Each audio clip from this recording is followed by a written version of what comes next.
So let's continue here with the accessory organs, looking now at the two principal types of glands that we'll see. So the first gland we'll talk about here is the sebaceous gland. The sebaceous gland is a halocrine gland that is an acinar glandular type. It is typically simple, however, we can go about seeing some complex acinar glandular structure.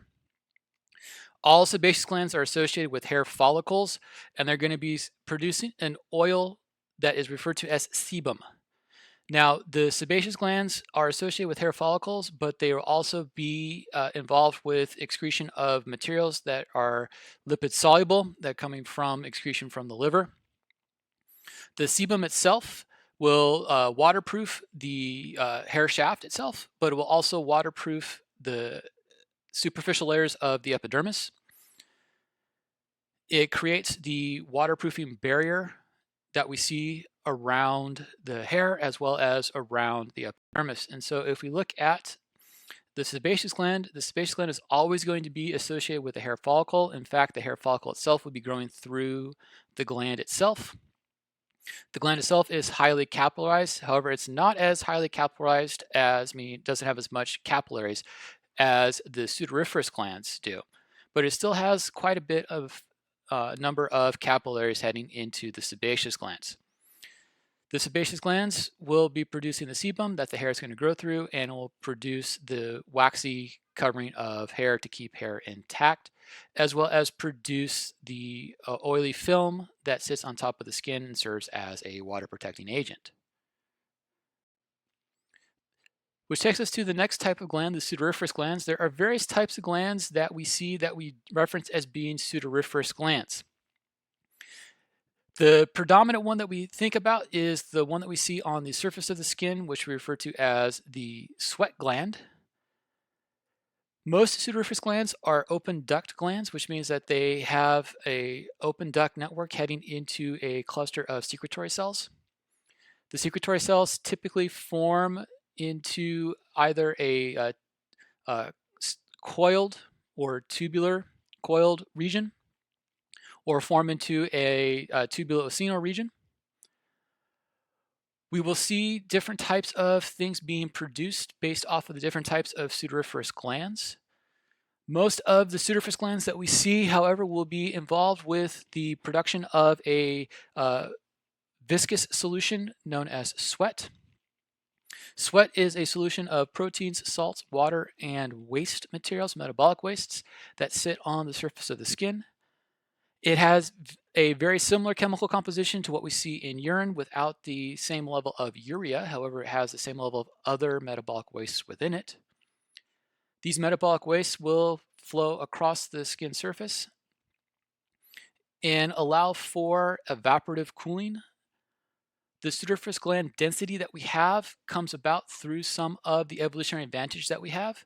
It allows us to evaporatively cool our body, which allows us to have prolonged physical activities without having excessive heat trap, allowing us to properly thermoregulate.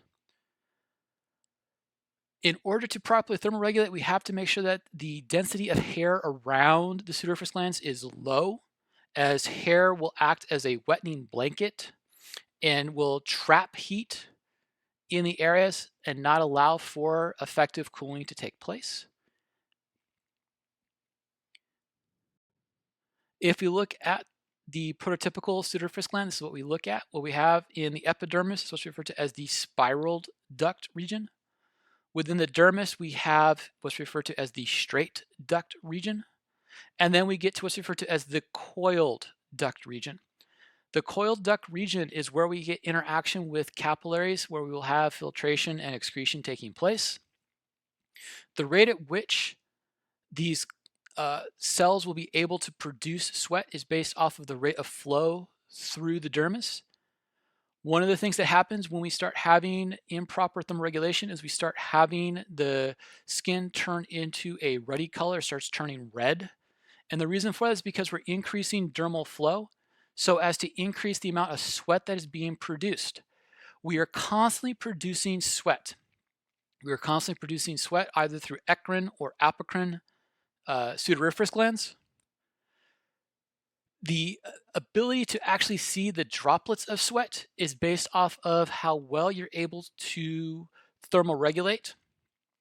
The better thermoregulator you are, the less apt you are to actually see watermarks or droplets of sweat. The poorer thermoregulator you are, the more often you'll see droplets collect. The warmer the body is, the more sweat will be produced. And the problem with that is that it leads to dehydration issues for the person. What do sudoriferous glands respond to? Unlike sebaceous glands that are constantly being producing sebum in order to keep the hair proper and make sure that we have the hydrophobic barrier across the skin, the rate at which sudoriferous glands produce sweat is going to change based off of internal and external cueing. From eccrine sweat glands, we will see an increased amount of sweat being produced or an increased amount of sweat secretions being produced due to changes of body temperature, increase of body temperature. A response to stress responses due to the sympathetic nervous system changing blood flow to the cutaneous region of the body, to the skin, in order to allow for changes of body temperature to properly thermoregulate. For the apocrine style of sweat gland, we will see responses to stress as well as responses to what's referred to as sexual arousal. The apocrine sweat glands is what we see in areas where we happen to have hair follicles. They produce a different type of sweat. It's more of an oily sweat as opposed to the watery sweat that we see from the eccrine sweat glands. We will also see pheromone secretions coming out from these eccrine sweat glands. These apocrine sweat glands that we see producing the pheromones and producing the sebaceous secretions typically are the sudoriferous glands that get quote unquote clogged along with the sebaceous glands when someone happens to have an acne issue. The clogging of those glands is due to a blockage due to bacterial growth from the microbiome that is covering the surface of the body, being able to grow into those areas and then feeding off of the oils that are being released in those two areas. We have two distinct types of specialized sudoriferous glands. The two distinct special types of sudoriferous glands are the seromaceous glands.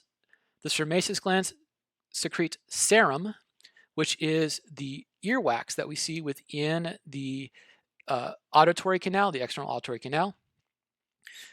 The rate at which the seromaceous glands secrete is based off of immunological functions and is there to act as a barrier to prevent things from entering into the ear through the external auditory canal. The other type of specialized sudoriferous gland is the mammary gland. The mammary gland will be producing and secreting breast milk. The mammary gland is under control and regulation of three distinct hormones: prolactin, estrogen, and progesterone, and we'll get much more detail into that when we talk about reproductive anatomy in terms of pregnancy as well as in terms of pubertal growth. Prolactin is going to induce more secretions from the mammary glands, whereas progesterone and estrogen lead to an increased amount of mammary gland.